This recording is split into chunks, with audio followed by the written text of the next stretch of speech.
Thank you, David. That was beautiful. When I think of infinite love, I think naturally of spirit, of God. But when I think of more than enough, I think about my grandmother feeding me. Like, are you ever in that situation where whenever I come home, I'll be like, no, I'm full, Grandma. But she's like, no, no, no, you need more food. So that's my grandmother. I want to talk about my grandmother a little bit today, actually. My grandmother, so I think many of you already know that I actually grew up with 3 grandparents in our household. So our family came here from Vietnam at the end of the Vietnam War. We fled about a week before the fall of Saigon. And so it was quite a blessing that all of us were able to come here together, 5 siblings, 2 parents, and 3 grandparents. And so we all grew up, I grew up in a 3-bedroom household with 9 people in it, basically. Yeah, it was a blessing. And one thing about my grandmother is early on, she helped to raise all of us kids, but she didn't talk a lot about the Vietnam experience early on. It wasn't until, say, like my late 20s where I was really able to explore the topic with her. And what I found out, which was kind of a surprise to me, was that she worked for the U.S. Embassy as something like an administrative assistant there back in 1975. And when America was pulling out, naturally they extended the invitation to anyone working for the embassy, because you might imagine that anyone working for the U.S. government would be exposed. So the opportunity was given to my grandmother at the time to leave the country. And what's interesting is she did not take that opportunity. And, I thought that was a little strange because her well-being was at stake, right? Even her job went away with the embassy. But when I asked her why she didn't take it, her answer was just so clear and so simple. It was, well, you weren't able to come yet. You and your siblings and your mom and your dad were not yet able to leave. So what was the point of me leaving? If I didn't have you, I didn't have a life. And what's interesting is when I first heard this, like in my 20s, I thought, oh yeah, it's because Grandma would miss us, right? She would get lonely without us. It was because she needed us that she wanted to stay with us. And it was only much later, as I reflected and as I watched the way that she served and gave to each and every one of my siblings and me in our childhood, that I realized that it wasn't so much about her need for us, like for our love, but it was about her need, if anything, to give love, her need to express care, her need to give, to be of service. And so that's why she wouldn't have had a life without us. A few years ago, my husband's mom, my mother-in-law, had a stroke, and she was living in Florida at the time, so he had to move her here so that he could better take care of her. And when he did, they both instinctively knew right away that the first thing that they were going to have to buy her was a dog. Why? Because she knew that she was going to need something to care for, to love. So today, I want to talk about this concept of true prosperity.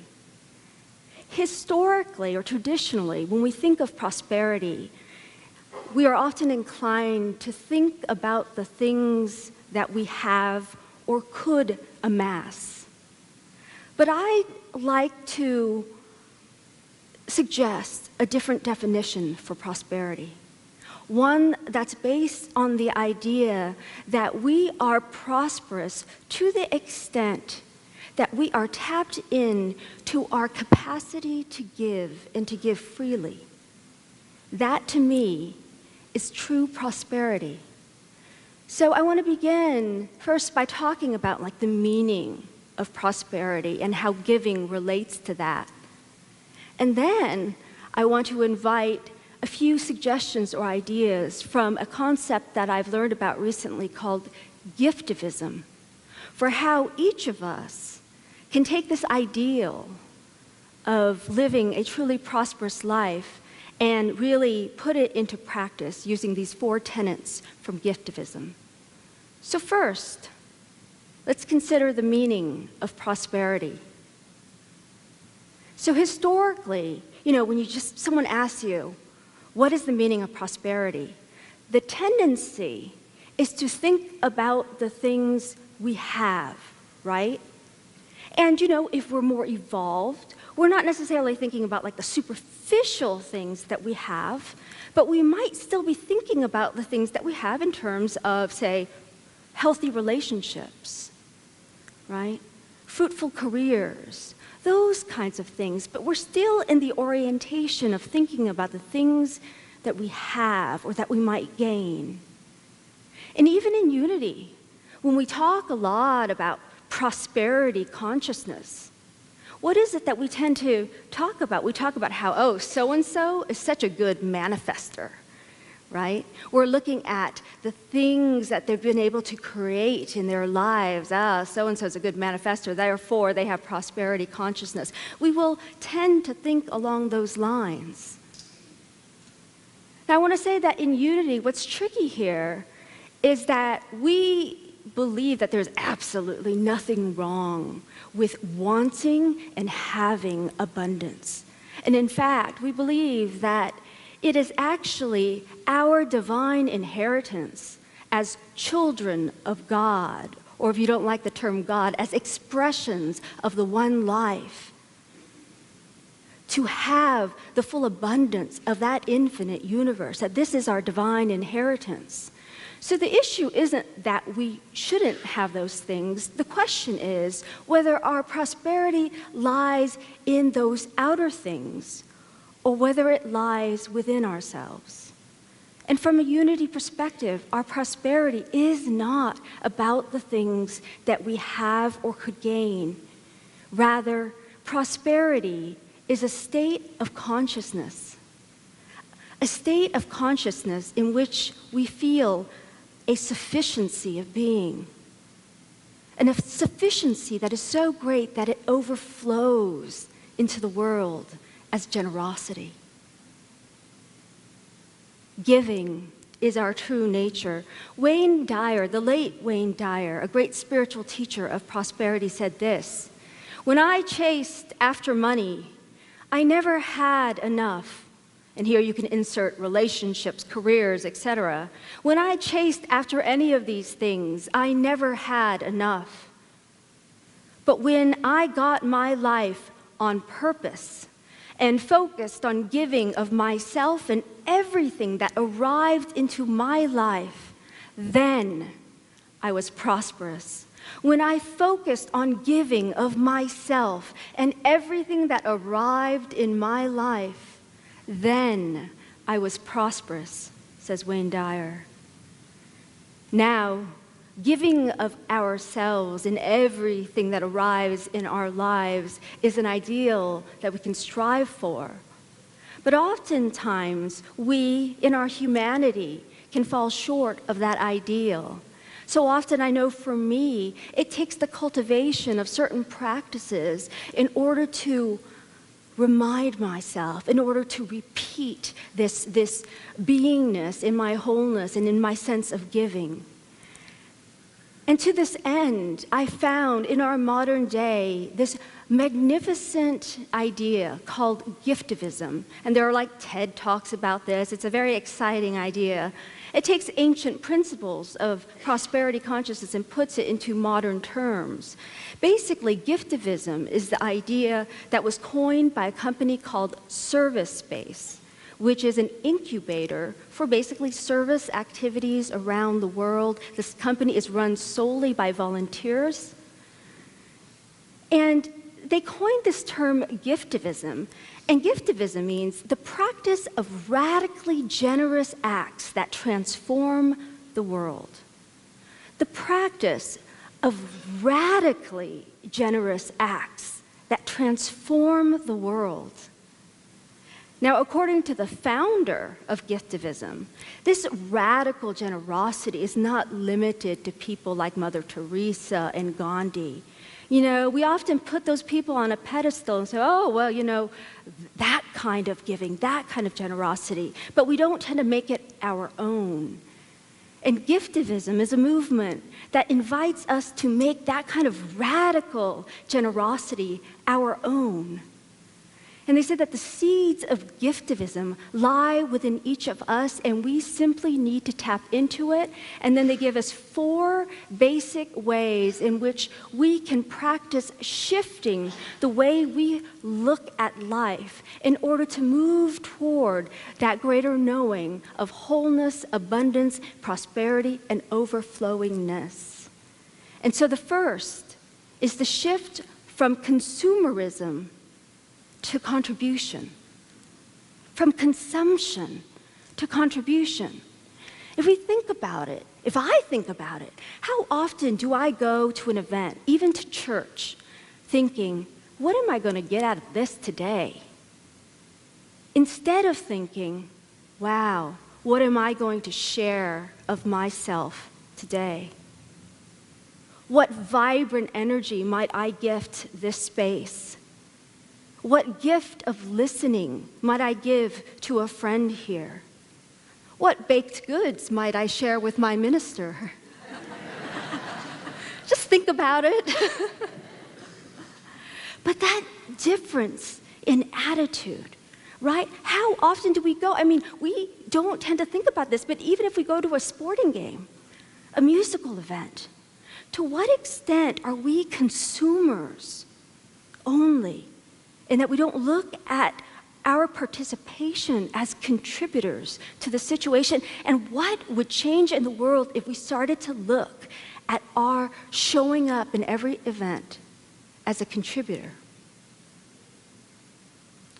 In his book, The Art of Loving, psychoanalyst Erich Fromm writes this about contribution, about giving and what it does for us.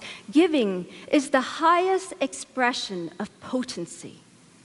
In the very act of giving, I experience my strength, my wealth, my power.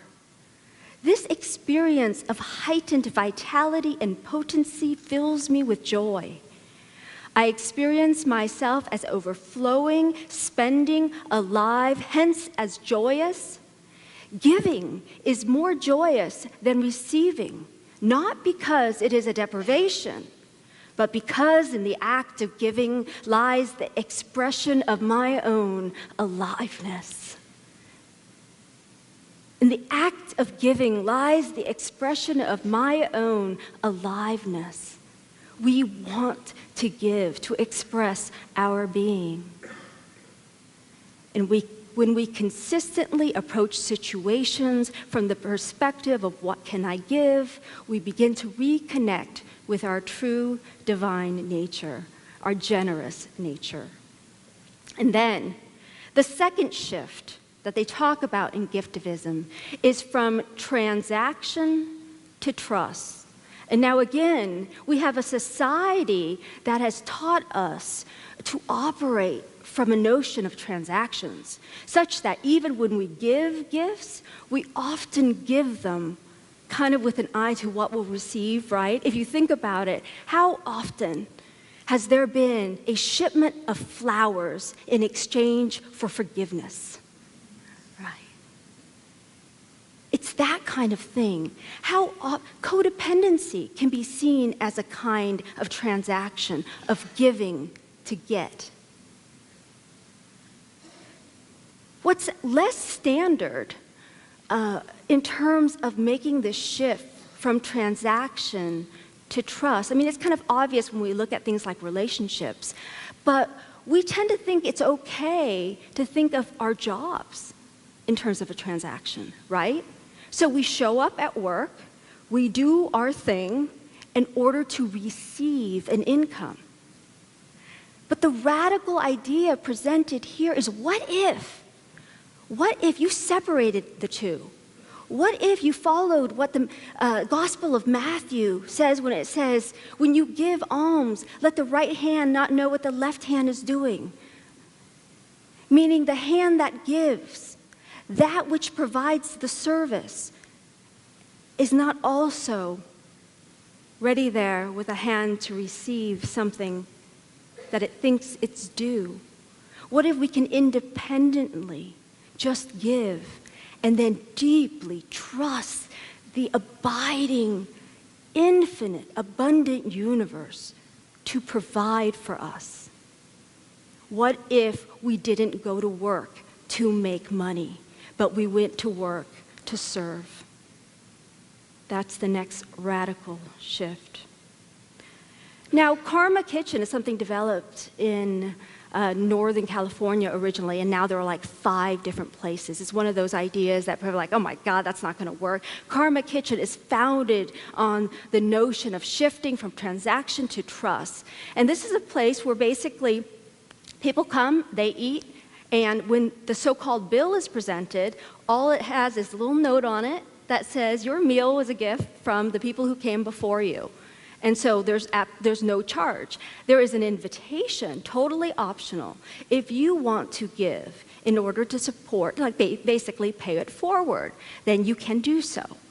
And again, this started as an experiment, and now they have 5 restaurants out there. What's interesting is one day, kind of a skeptic showed up. They were wont to do that. And tried to, test this theory out. And he's sitting there, he eats his meal, and then he gives the waiter, who's actually a volunteer, a $100 bill. And then he tells the waiter, okay, well, you decide how much change to give to me. You figure that out. And the waiter's like, this wasn't in my, training manual. So what am I going to do? And at first he thinks, okay, well, I could just be fair. And I could just split it 50-50, right? Give him 50 back and we keep 50. That's one idea. And then he thinks some more. And he's like, well, what would be fair? Maybe if I tried to value the meal that he got, like the cost, or maybe what the person paid before him. And he's sitting there and he's trying to figure this out, and he's remembering this notion of trust. And then it hits him. I know what I'm going to do. So what he does is he walks back to the gentleman, and he hands him back his $100 bill. And then he takes out his wallet, and he pulls out a 20, and then he hands him that too. A transaction or an exercise of trust. When we move from operating in a transactional way to operating based on trusting our fellow human beings, we start to get rid of the idea of prices and move toward an experience of connection and something that is priceless. Moving from transaction to trust. The third shift is the shift from isolation to community. Recently, we've talked in our spiritually speaking groups a lot about the immigration issue. We talked about crime. We've talked about lots of other worldly issues. And I actually wondered aloud in one of these groups, would your answer change? Would the conversation be different if we stopped saying them in this conversation? Are we going to let them come over? What if we changed the conversation so that the entire body was a body of we? Would that change your answer? That's the invitation. To approach your personal daily issues, to approach societal questions from the standpoint of we rather than me. And then finally, the shift that we are invited to move into is from scarcity to abundance. And in a way, we've been talking about this all morning. But in her book, The Soul of Money, which we're going to be studying in the prosperity class starting on Tuesday, global activist, hunger rights activist, Lynn Twist talks about how we approach life like it's that game of musical chairs. I don't know if any of you guys play that. I played that a lot as a kid. So in case you haven't, basically, like if you have 10 people playing the game, you pull out 9 chairs and you put it in the middle, and then you play some music, and then people walk around the chairs until the music's done, and when the music's done, they scramble for the chairs because there are only 9 chairs to 10 people. And then after that's done, one person has to sit out, then they do it again, and then they pull out a chair each time. So basically the game is really a game about lack, right? So the question is, in our lives, do we treat our lives kind of like the game of musical chairs?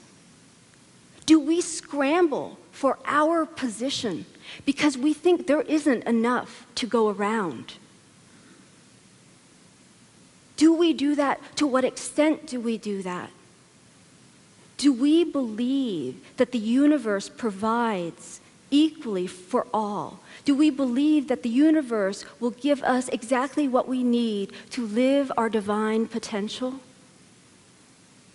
Or do we think that someone else's good somehow takes from our own? These are the 4 shifts that we're invited to make.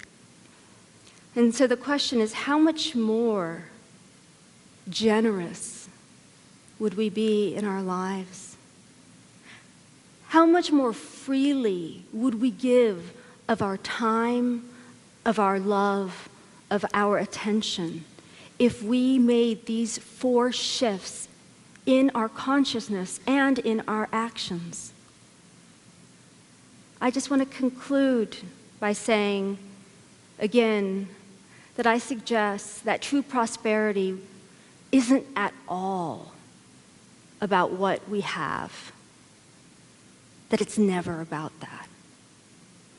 Not about what we have in the outer world, but that it is about a consciousness that we build up continually and that we express through the living of our lives in an overflowing way, in a generous way, in a way that where my action testifies to the knowing that I am abundant in my being.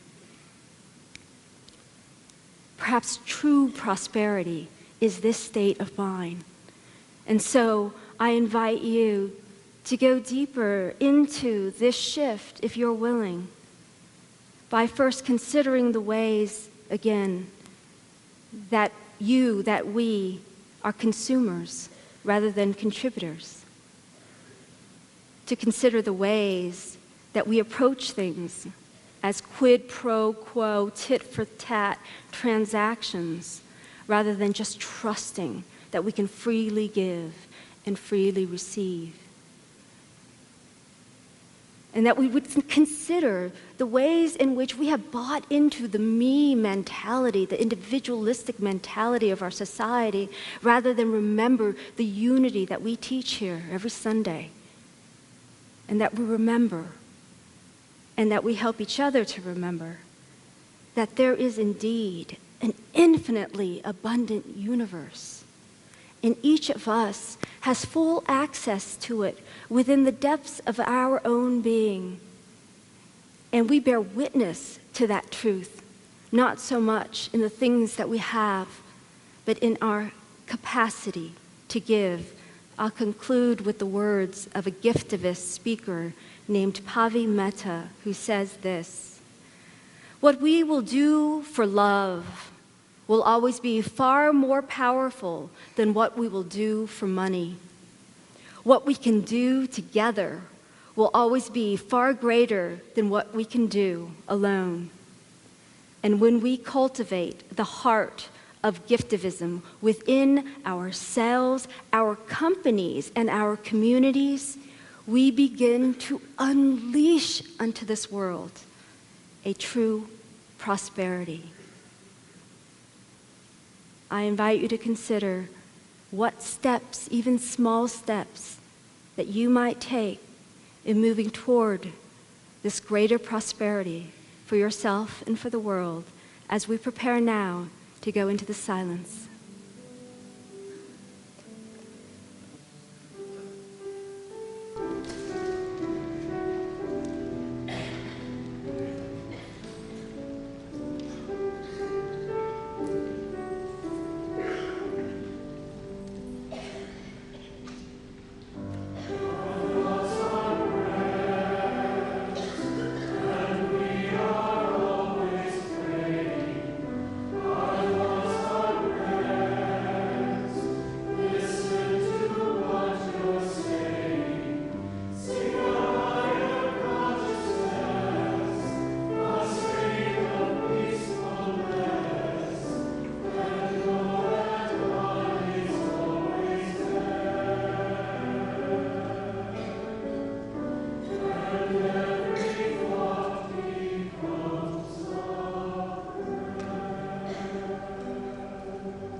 And so I invite you to close your eyes if you haven't already done so, and take a deep breath. And breathe into the knowing that in this here now moment, everything that you could possibly need for your thriving, for your abundance, everything that you could possibly need to live your full divine potential is available to you here now. Here, in the silence of your own being, reach within for that higher consciousness that knows that scarcity is the world's lie, that the truth is that we have everything we need for everyone.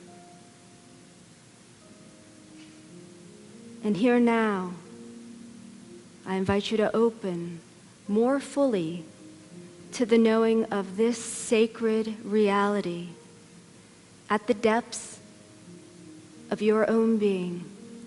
May it fill you, this knowing, and may it overflow unto the world. Here now, delving in the silence.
And as you gently bring your attention back into the space of this room, we give thanks for the wisdom and the grounding of this time in the silence. And we trust that not rationally, but intuitively, we are better informed as to what to do next, to take that next step into our greatest good and the good of all. For this we give thanks and say amen.